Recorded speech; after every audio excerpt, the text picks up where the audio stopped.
ఈ నెల 9వ తేదీన అనకాపల్లి జిల్లాలోని నర్సీపట్నం దగ్గర నిర్మాణంలో ఉన్న మెడికల్ కాలేజీని పరిశీలించడం కోసం వైఎస్ జగన్మోహన్ రెడ్డి గారు వెళ్ళబోతున్నారు కదా. 7 నియోజకవర్గాల పరిధిలో రోడ్ షో ఉంటుంది అని చెప్పి వైఎస్ఆర్ కాంగ్రెస్ పార్టీ ఇప్పటికే ప్రకటించింది. అయితే ఎలాంటి ట్విస్టులు లేకుండా, ఎలాంటి అనూహ్యం లేకుండానే ప్రభుత్వం ఈ రోడ్ షోకు అనుమతి నిరాకరించింది. మామూలుగా వైఎస్ఆర్ కాంగ్రెస్ పార్టీ వాళ్ళు విశాఖపట్నం నుండి ఆ మెడికల్ కాలేజీ ఉన్న మాకవరపాలెం అంటే అక్కడి వరకు 63 కిలోమీటర్లు ఉందట. ఆ 63 కిలోమీటర్లు జగన్ గారు రోడ్డు మార్గాన వెళ్ళడం కోసం మేము అనుమతి ఇవ్వడం లేదు అని స్వయాన ఎస్పీనే ప్రకటించారు మీడియా సమావేశం పెట్టి. జగన్మోహన్ రెడ్డి గారికి జనాలు వస్తారు, ఎక్కువ జన సమీకరణ వైసీపీ చేయబోతూ ఉంది. సో శాంతి భద్రతలు, ట్రాఫిక్, జనానికి అన్నీ ఇబ్బందిగానే ఉంటాయి కాబట్టి విశాఖపట్నం నుండి మాకవరపాలెనికి జగన్మోహన్ రెడ్డి గారు హెలికాప్టర్లో వెళ్ళాలి. సో ఆ మేరకు హెలికాప్టర్ అక్కడ హెలిప్యాడ్ రెడీ చేసుకుంటే మాకేం అభ్యంతరం లేదు అని చెప్పి ఎస్పీ అయితే ప్రకటించారు. ఆయన ఒక పులిందల ఎమ్మెల్యేకి ఏం జనం వస్తారులేండి ఎస్పీ సార్, ఆయన ఎట్లా పోతే ఎవరు పట్టించుకుంటారులేండి, ఒక పులిందల ఎమ్మెల్యే మాత్రమే కదా ఆయన అని ఇక్కడ ఎస్పీ గారు ఇంకొక మాట కూడా చెప్పారు. అదే ప్రధానమైన రెఫరెన్స్. తమిళనాడు కరూరులో విజయ్ ర్యాలీలో తొక్కిసలాట జరిగి చనిపోయారు కదా.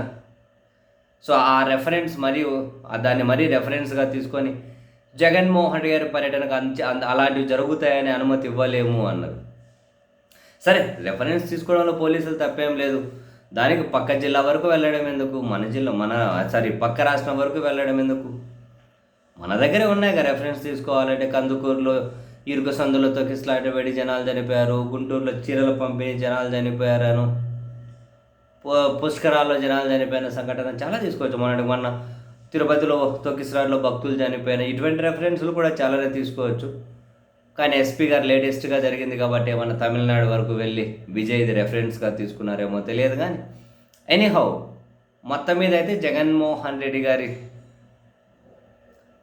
రోడ్డు మార్గాన పర్యటించడానికి అనుమతి లేదు పోలీసులు ప్రకటించారు. బట్ ఇక్కడ ఇంట్రెస్టింగ్ ఏంటి అంటే, ఇలా ఆయన ప్రకటించగానే మాజీ మంత్రి గుడివాడ అమర్నాథ్ గారు స్పందించారు. జగన్మోహన్ రెడ్డి గారు రోడ్డు మార్గానే వెళ్తారు, జనాలను కలుస్తారు, ఎవరు అడ్డుకుంటారో మేము చూస్తాం, మీరు భద్రత కల్పించకపోతే వదిలేయండి. వైఎస్ఆర్ కాంగ్రెస్ పార్టీ వాళ్ళకు తెలుసు, కార్యకర్తలకు తెలుసు జగన్ ఎలా కాపాడుకోవాలి అని. పోలీసులు పర్మిషన్ ఇచ్చినా ఇవ్వకపోయినా రోడ్డు మార్గానే వెళ్ళే తీరుతాడు జగన్ అని చెప్పి గుడివాడ అమర్నాథ్ అయితే మరోసారి ప్రకటించాడు. అండ్ ఇంకో అనుమానాన్ని వెలిబుచ్చారు ఆయన.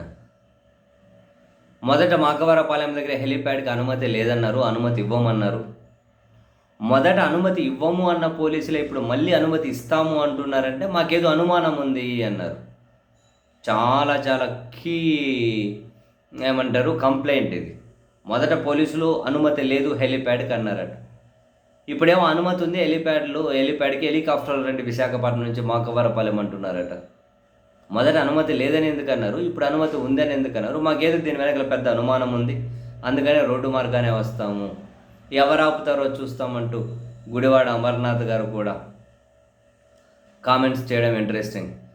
బహుశా వైఎస్ఆర్ కాంగ్రెస్ పార్టీ ఎప్పుడైతే రోడ్డు మార్గాన జగన్ గారు విశాఖ నుంచి అక్కడ వెళ్తారు, రోడ్డు మార్గాన మాకవరపాలెం అని నిర్ణయం తీసుకుందో ఆ మేరకు జనాలు కూడా జగన్ గారికి ఎగబడతారని అందరికీ తెలుసు. ప్రధానమైన కూడళ్లలో ఇలా రోడ్డు మార్గాన్ని వెళ్తే పోలీసులు పర్మిషన్ ఇవ్వరు అన్న సంగతి వైసీపీకి తెలుసు, వాళ్ళు ఎటు అలో చేయరు అని. ఇవన్నీ తెలిసే వాళ్ళు ఫిక్స్ అయినట్టున్నారు అనిపిస్తుంది ముందే. ఇప్పుడు గుడివాడ అమర్నాథ్ గారి ప్రకటన కూడా మనం ఆ కోణంలోనే చూడాలేమో. ఆ కామెంట్స్ కూడా ఎవరు ఆపుతారో చూస్తాం, మేము రోడ్డు మార్గానే వెళ్తాము, జగన్ గారు రోడ్డు మార్గానే వెళ్తారు అని చెప్పడం. ఎప్పుడు జగన్ బయట అడుగు పెట్టాలన్నా ఏదో ఒకటి పోలీసుల వైపు నుంచి, ప్రభుత్వం వైపు నుంచి, లేకుంటే వైసీపీ వీళ్ళ విమర్శలు, ప్రతి విమర్శలు ఏదో ఒకటైతే తప్పడం లేదు. ఒక మాజీ ముఖ్యమంత్రి రాష్ట్రంలో ఏదైనా పర్యటనకు వెళ్ళాలి అన్న ఇన్ని అడ్డంకులు ఏంటో అర్థం కాదు.